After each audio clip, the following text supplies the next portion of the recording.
Summer is in full swing. It is hot out there right now. Lawns are turning brown, and a lot of people are turning to these spike sprinklers that you put in, and they just rotate around. When they hit the end of their little path, they bounce back and go to their original position and continue on with that.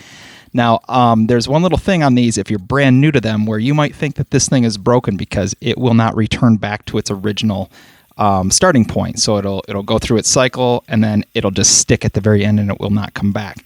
So this is just to show you what could happen. This happened to my neighbor a couple years ago, and when I put one of these in my yard today, I thought about it, and I thought this might make a cool little video. So let's get into how to fix this.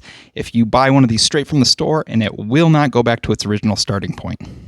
All right, I will try to get this all taken care of in 90 seconds or less from start to finish. So if you're new to this, the water comes in here through the hose, and it travels up and exits out this smaller hole here. So you got a high pressure water coming out. It's the base of this flapper, which is angled, and it ricochets it out to the outside of the flapper.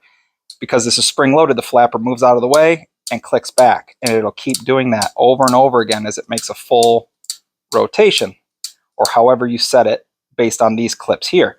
When it finally goes all the way around, what happens is this little metal clip hits, or a little tab hits these two clips here. And when it does that, in theory, it opens up, it locks this, and that locks the flapper in place. So now when the water shoots out and bounces, it can't move this flapper out of the way. So it just pushes it all the way back to the starting point.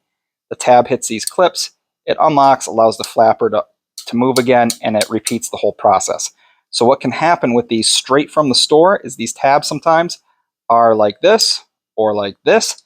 Either way, when it makes the end of its travel path here and it hits here, it doesn't unlock, or it doesn't lock. That toggle doesn't work. It needs to pop up all the way.